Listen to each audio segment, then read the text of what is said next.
सभी जानते हैं, अभी जिस परिस्थिति से हम गुजर रहे हैं उसे देखते हुए मेरा दिल्ली में रहना यह अति आवश्यक था। इसलिए मैं वीडियो कॉन्फ्रेंसिंग के माध्यम से आप सभी से जुड़ रहा हूं। मैं भले ही आपके बीच नहीं आया, लेकिन अपने उत्साह के माध्यम से आप मुझ तक जरूर पहुंच गए हैं। यह अपने आप में एक संदेश है कि चाहे हम किसी भी परिस्थिति में रहें, यह देश चलता रहेगा और हमारा काम नहीं रुकेगा। किसी भी स्थिति में हमारा संवाद नहीं टूटेगा। साथियों, आज का दिन हमारे शहर लखनऊ और हमारे राज्य उत्तर प्रदेश और हमारे पूरे देश के लिए एक ऐतिहासिक दिन है। आज का दिन मैं समझता हूं उस शक्ति की आराधना का दिन है जो हमारी सेनाओं को संबल प्रदान करती है, जो हमारी सेनाओं में निहित होकर दुश्मन पर कहर बरसाती है। आज का दिन मेरे लिए व्यक्तिगत रूप से बहुत ही महत्वपूर्ण है, क्योंकि मैंने अपने शहर लखनऊ के लिए एक सपना देखा था कि मेरा शहर भारत के डिफेंस सेक्टर को मजबूत करने में एक बड़ा योगदान दे। वह सपना अब पूरा हो रहा है।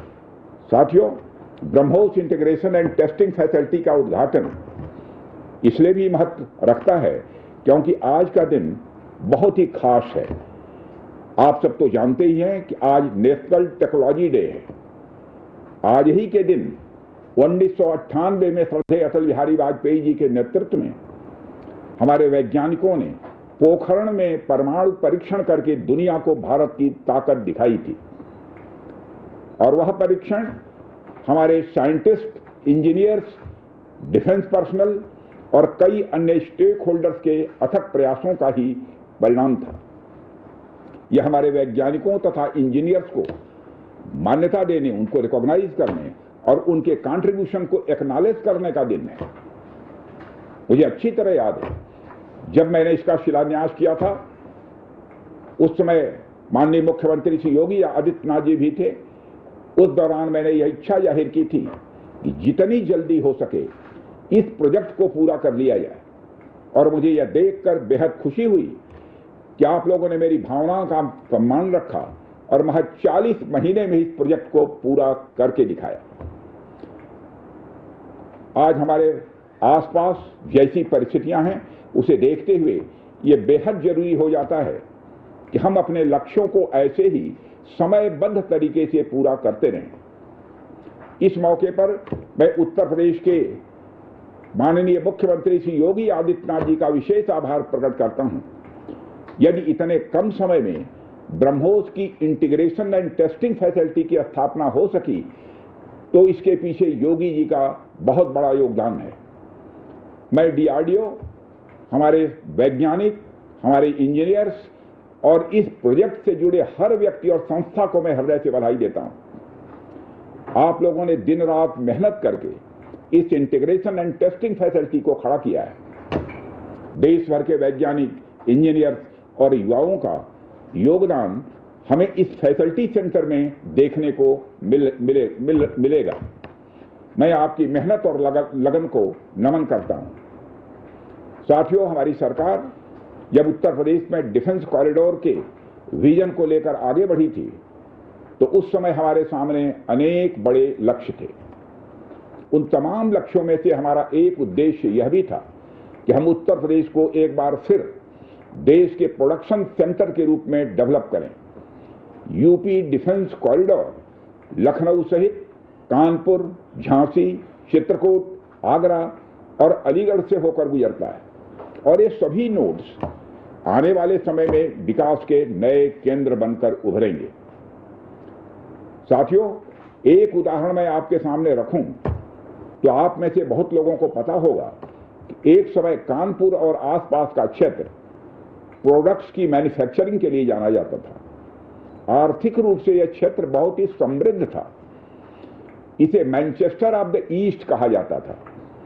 लेकिन आजादी के बाद अनेक कारणों से आर्थिक प्रगति की राह में यह क्षेत्र पिछड़ता गया और कहीं पीछे छूट गया। मैं उन कारणों में तो नहीं जाना चाहूंगा, पर कहना यह चाहता हूं कि यूपी डिफेंस कॉरिडोर के निर्माण के बाद यह क्षेत्र फिर से एक बार अपने पुराने वैभव को प्राप्त करने की ओर आगे बढ़ चला है। मुझे इसमें कोई संदेह नहीं है कि कानपुर विकास की उन ऊंचाइयों को छुएगा जो दुनिया के विकसित क्षेत्रों के लिए अनुकरणीय होगा। कल को वेस्ट में कोई क्षेत्र जब बहुत अधिक प्रगति करेगा तो उसे कानपुर ऑफ द वेस्ट कहा जाएगा। इसी प्रकार डिफेंस इंडस्ट्रियल कॉरिडोर के सभी नोड्स को डेवलप करने के लिए हम पूरी तरह से कमिटेड हैं। मुझे यह भी बताया गया है कि अभी उत्तर प्रदेश डिफेंस कॉरिडोर में aircraft manufacturing, UAV, drones, ammunitions, composite and critical materials, small arms, textile तथा पैरासूट आदि में मेजर इन्वेस्टमेंट किए गए हैं। एक अच्छी बात यह है कि इस डिफेंस कॉरिडोर में हमें पब्लिक सेक्टर और प्राइवेट सेक्टर दोनों की ही बड़ी अहम भागीदारी दिखाई दे रही है। साथियों, जब मैं प्राइवेट सेक्टर की भागीदारी की बात कर रहा हूं तो मुझे यह बताते हुए बड़ी खुशी हो रही है कि लखनऊ में ही पीटीसी इंडस्ट्रीज लिमिटेड द्वारा titanium and super alloy material plants की शुरुआत की जा रही है। इसके अलावा 7 एडिशनल क्रिटिकल प्रोजेक्ट्स की भी नींव इस समय रखी जा रही है। यह निश्चित रूप से रक्षा क्षेत्र में भारत की आत्मनिर्भरता की गति को और तेज करेगा। मैं इसके लिए श्री सचिन अग्रवाल को भी बधाई देना चाहता हूं।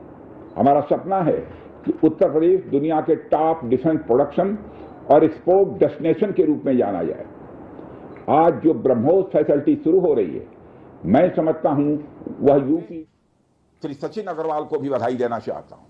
हमारा सपना है कि उत्तर प्रदेश दुनिया के टॉप डिफेंस प्रोडक्शन और एक्सपोर्ट डेस्टिनेशन के रूप में जाना जाए। आज जो ब्रह्मोस फैसिलिटी शुरू हो रही है, मैं समझता हूं वह यूपी डिफेंस कॉरिडोर का यह गौरव होगा। यह सिर्फ उत्तर प्रदेश का ही नहीं बल्कि देश का सबसे बड़ा BrahMos integration and testing facility centre है। यह रक्षा क्षेत्र में भारत की आत्मनिर्भरता के प्रयास को भी मजबूती प्रदान करेगा। साथियों, जहां तक ब्रह्मोस का प्रश्न है तो आप सभी यह जानते हैं कि ब्रह्मोस दुनिया के सबसे तेज सुपरसोनिक क्रूज मिसाइल्स में से एक है। ब्रह्मोस सिर्फ एक हथियार नहीं है बल्कि यह अपने आप में एक मैसेज है। मैसेज हमारी आर्म्ड फोर्सेस के स्ट्रेंथ का है। मैसेज दुश्मन के प्रति हमारी डेटरेंस का है, प्रतिरोधक क्षमता का है। मैसेज हमारी बॉर्डर्स की सेफ गार्डिंग के हमारी प्रतिबद्धता का है। साथियों, पोखरण परमाणु परीक्षण में महत्वपूर्ण योगदान देने वाले मिसाइल मैन और हमारे पूर्व राष्ट्रपति डॉक्टर एपीजे अब्दुल कलाम ने यह कहा भी था कि unless India stands up to the world, no one will respect us in this world. Fear है क्षेत्र में भारत की आत्मनिर्भरता की दिशा में एक बहुत बड़ा कदम है। उत्तर प्रदेश डिफेंस इंडस्ट्रियल कॉरिडोर बनने के पश्चात उत्तर प्रदेश के इंडस्ट्रियल डेवलपमेंट का एक नए सिरे से श्रीगणेश हो चुका है। इस डिफेंस कॉरिडोर में अब तक कुल 180 के लगभग एमओयूज साइन किए जा चुके हैं, जिसमें 34,000 करोड़ रुपए का इन्वेस्टमेंट प्रपोज्ड है। आपको यह जानकर खुशी होगी कि अभी तक इस कॉरिडोर में 4,000 करोड़ रुपए का इन्वेस्टमेंट किया भी जा चुका है। साथियों, टेक्नोलॉजी डे के दिन इस हाई टेक्नोलॉजी प्लेटफॉर्म फैसिलिटी को इनागुरेट करना अपने आप में एक लैंडमार्क डे है, परंतु इसके साथ साथ यह भारत की नई इनोवेटिव एनर्जी को भी दिखाता है। प्रतिरक्षा मंत्री राजनाथ सिंह को आप शुणुते Lucknow BrahMos aerospace integration and testing facility भित्तिभूमि स्थापना वर्चुआली ये थिला कथा।